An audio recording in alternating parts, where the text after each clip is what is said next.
तो चलिए शुरुआत करते हैं hello my shining love part 30 की। चैनफे एक जिम में होती है तो फिर वो वहाँ पर अली को बुलाते हैं उसकी हेल्प लेने के लिए।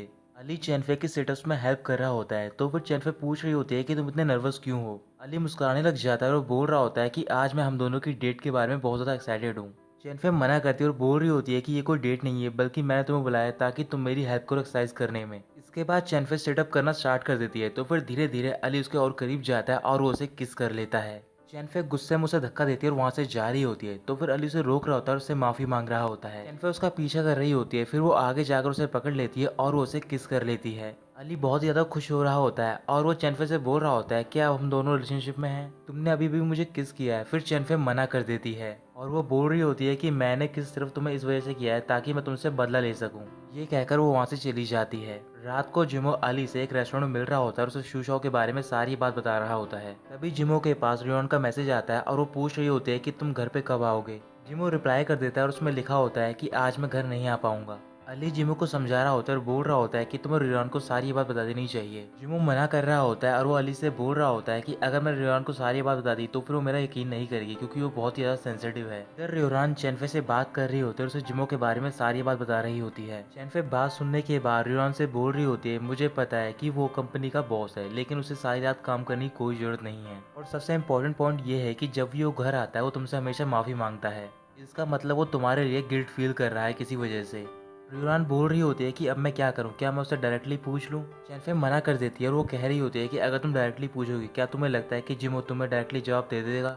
तुम्हें कुछ टाइम के लिए इन सारी बातों को भूल जाना चाहिए और उन पर ध्यान नहीं देना चाहिए। ये सुनने के बाद रियोन कॉल कट कर देती है। शिंग अपनी कंपनी में होता है और वो किसी से कॉन्ट्रैक्ट के बारे में बात कर रहा होता है। अगले दिन जिमो जब कंपनी पहुंचता है तो फिर वहाँ पर उसका मैनेजर आता है और उसे बता रहा होता है कि जो हमारी डिजाइनिंग टीम थी उसने रिजाइन कर दिया है। फिर वहाँ पर स्टाफ मेंबर आता है और वो जिमो को बता रहा होता है कि आपका शेयर होल्डर वेट कर रहे हैं कॉन्फ्रेंस रूम में। फिर जिमो कॉन्फ्रेंस रूम में जाता है तो फिर वहाँ पर जितने भी शेयर होल्डर होते हैं वो सारे डिजाइन टीम के बारे में बात कर रहे होते हैं। काफी देर तक बात करने के बाद उनमें से एक शेयर होल्डर जिमो से बोल रही होती है क्यों ना हम सैमंथा और उसकी टीम का यूज करें। जिमो इस बात के लिए मना कर देता है तो फिर शेयर होल्डर पूछ रहे होते हैं कि तुम मना क्यों कर रहे हो, क्या कोई रीजन है इसका। जिमो कह रहा होता है कि रीजन है बट मैं आपको रीजन नहीं बता सकता हूँ। सारे शेयर होल्डर जिमो से इस बात के लिए बहस करने लग जाते हैं। वांगकुन भी वहाँ पर होता है तो फिर वो सबको शांत कराता है और वो जिमो से बोल रहा होता है अगर ये बात बाहर फैल गई कि हमारे पास कोई भी डिजाइनर नहीं है और सबने रिजाइन कर दिया है तो फिर तुम्हें पता है कि क्या होगा।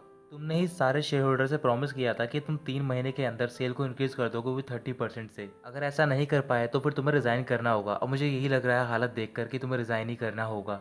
फिर जिमो सबसे रिक्वेस्ट करता है और बोल रहा होता है कि मुझे कुछ टाइम चाहिए सोचने के लिए और मैं सोचने के बाद बताऊंगा। फिर शू शाओ यानी कि सैमंथा रियोन से मिलने के लिए उसकी कंपनी में जाती है। शू शाओ उसे कंपनसेट कर देती है फिर वो उसके बैग की ओर देख रही होती है और वो रियोन से बोल रही होती है कि ऐसा ही सेम बैग मेरे पास भी है, लगता है कि हम दोनों की पसंद काफी मिलती जुलती है। रियोन बोल रही होती है कि जब मैंने ये बैग खरीदा था तो फिर ये आउट ऑफ स्टॉक था, मुझे सिर्फ एक ही पीस मिला था। शू शाओ मुस्कुराने लग जाती है और बोल रही होती है कि इसके अलावा कई और भी चीजें, अगर वो आउट ऑफ स्टॉक हो तो फिर तुम क्या करोगी, जरूरी नहीं कि सारी चीजें तुम्हें ही मिल जाएं। इमरान भी मुस्कुराने लग जाती है और बोल रही होती है कि अगर कोई चीज़ होगी तो फिर मैं वो तुम्हें दे दूंगी सिवाय बॉयफ्रेंड को छोड़कर। शूशा बोल रही होती है कि ऐसा कौन करेगा और वैसे ही मैंने तुम्हारी वीचेट प्रोफाइल देखी, शायद उस पर तुम्हारे बॉयफ्रेंड की फ़ोटो है, लगता है कि वो तुम्हारी काफ़ी केयर करता है। इमरान हाँ कहती है और बोल रही होती है कि वो हमेशा ही मेरी हेल्प करता है। शूशा बोल रही होती है कि मैं तुमसे काफ़ी जेलस फील करती हूँ, वैसे ही मैं यहाँ पर अपने एक्स बॉयफ्रेंड को वापस पाने के लिए आई हूँ, पर दुख की बात यह है कि उसकी पहले से ही गर्लफ्रेंड है। यूरान पूछने लग जाती है क्या तुम गिव अप कर दोगी। शूशॉ मना करती है और वो कह रही होती है कि मैं उसे वापस पाके रहूंगी चाहे कुछ भी हो जाए। क्या तुम्हें लगता है कि मैं एक बैड वूमन हूँ। यूरान बोल रही होती है मुझे नहीं पता कि तुम गुड वूमन हो या फिर बैड वूमन हो, बस मैं यही चाहूंगी कि तुम्हें बाद में ये सब रिग्रेट ना करना पड़े। तभी शूशाओ के पास जिमो का मैसेज आता है और वो उसे मिलने के लिए बुलाता है। मैसेज पढ़ने के बाद शूशाओ रेयन से बोल रही होती है कि तुम मेरे लिए काफ़ी लकी हो क्योंकि मेरे एक्स बॉयफ्रेंड का मैसेज आया और उसने मुझे मिलने के लिए बुलाया है। इसके बाद शूशाओ जिमो से मिलने के लिए एक रेस्टोरेंट में जाती है। जिमो शूशाओ से पूछ रहा होता है कि तुम्हारा भाई क्या करना चाहता है तो फिर शूशा बोल रही होती है कि वो सिर्फ मेरी हेल्प करना चाहता है ताकि मैं अपने ड्रीम को रियलाइज कर सकूं। जिमो गुस्से में बोल रहा होता है कि तुम वाकई में 3 सालों में काफी बदल गई हो, तुम्हें लगता है कि मैं पास्ट के बारे में केयर करता हूँ, वो इस वजह से क्योंकि मेरे ऊपर डेप्ट है, उस डेप्ट के लिए मैं तुम्हारे लिए मेकअप करना चाहता हूँ क्योंकि मैं पास्ट के बारे में नहीं अब प्रेजेंट के बारे में केयर करता हूँ और मैं नहीं चाहता हूँ कि तुम्हारी वजह से रुयान हर्ट हो। शूशा बोल रही होती है कि तुम बदले नहीं हो बल्कि तुम और भी ज्यादा क्रूअल हो गए हो। अगर तुम चाहते हो कि मैं और मेरी टीम तुम्हारे लिए काम करें, तो फिर तुम्हें मेरे ब्रांड को एक्वायर करना होगा। मुझे तुमसे कोई भी पैसा नहीं चाहिए, सिर्फ मुझे तुम्हारी कंपनी के 10% शेयर चाहिए। जिमो मान जाता है। शूशाओ काफ़ी हैरान होती है और वो बोल रही होती है, क्या तुम्हें परवाह नहीं है कि 10% बहुत बड़ा अमाउंट है। जिमो बोल रहा होता है, मुझे पता है ये काफ़ी बड़ा अमाउंट है, बट मैं तुम्हारे लिए मेकअप करना चाहता हूँ। साथ में मेरी भी एक कंडीशन है। तो फिर शूशाओ कंडीशन पूछ रही होती है। जिमो कह रहा होता है कि हमारे वर्क के अलावा कोई भी कनेक्शन नहीं होगा। शूशाओ मान जाती है। फिर जिमो वहाँ से जा रहा होता है, तभी वो रुकता है। फिर वो शूशाओ की ओर देखकर बोल रहा होता है, मैं तुम्हें आखिरी बार शूशाओ बोल रहा हूँ। ये कहकर वो चला जाता है। रात को शूशाओ अपने घर पे होती है और वो ड्रिंक कर रही होती है। फिर वो याद कर रही होती है वो सारे पल जो कि उसने जिमो के साथ बिताए होते हैं। फिर शूशाओ के घर पर यूशंग आता है और उससे ग्लास लेने के बाद बोल रहा होता है कि तुम्हें डॉक्टर ने मना किया है ड्रिंक करने से। शूशाओ इमोशनल हो जाती है और बोल रही होती है कि आज मैं बहुत ज़्यादा सैड हूँ। यूशंग बोल रहा होता है, क्या जिमो ने मना कर दिया तुम्हें काम करने से। शूशाओ बोलती है, ऐसा नहीं है, बल्कि वो मान गया है मेरी रिक्वेस्ट के लिए।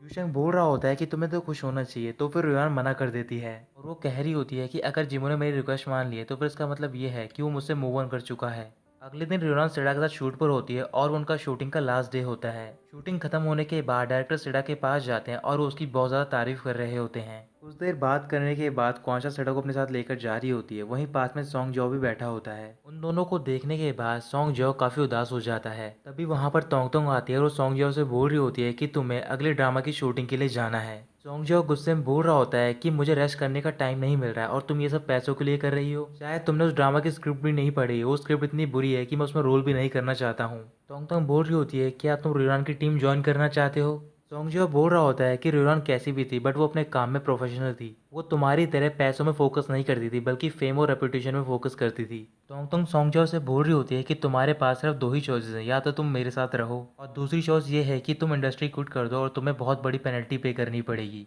और मैं तुम्हें आखिरी बार वार्निंग दे रही हूँ कि तुम मेरे लिए ट्रबल क्रिएट मत करो, क्योंकि ये तुम्हारे लिए अच्छा नहीं होगा। सॉन्ग जो कुछ भी नहीं बोलता और गुस्से में वहाँ से जा रहा होता है। वहीं पास में रुयान भी खड़ी होती है और उन दोनों की बातें सुन लेती है। रुयान तोंग के पास जाती है और उससे बोल रही होती है कि जो तुमने ड्रामा चूज किया है सॉन्ग जियो के लिए, उसका जो भी पूरा क्रू है वो सारा इनएक्सपीरियंस है। तोंग कह रही होती है, तो फिर इसमें क्या हो गया, वो हमें पेमेंट कर रहे हैं, यही बहुत है। रुयान गुस्से में बोल रही होती है, क्या तुम्हें पता है कि तुम सॉन्ग जियो का फ्यूचर बर्बाद कर रही हो। क्या वो सिर्फ तुम्हारे लिए एक पैसे कमाने का टूल है। तोंग कहती है कि मुझे कोई फर्क नहीं पड़ता कि तुम क्या सोचती हो, और ये कहकर वो चली जाती है। सॉन्ग जियो अपने मेकअप रूम में होता है, तो फिर वहाँ पर से स्क्रिप्ट दिखाई देती है ड्रामा की और वो उसे फेंक देता है। इसके बाद वो कुछ मेडिसिन खा रहा होता है, तभी वहाँ पर क्वांशा पहुँच जाती है। क्वांशा सॉन्ग जियो के पास जाती है, उससे पूछ रही होती है, क्या तुम्हारी तबीयत खराब है। सॉन्ग जियो मुस्कुराकर बोल रहा होता है, क्या तुम मेरे बारे में केयर कर रही हो। क्वांशा मना कर देती है। सॉन्ग जो बोल रहा होता है कि मुझे कोई फर्क नहीं पड़ता, क्योंकि कोई भी नहीं है मेरी केयर करने वाला और तुम्हें चिंता करने की कोई जरूरत नहीं, क्योंकि आज के बाद मैं तुम्हारे और सिडा के लिए कोई ट्रबल क्रिएट नहीं करूंगा। तो दोस्तों यही खत्म होता है पार्ट 30।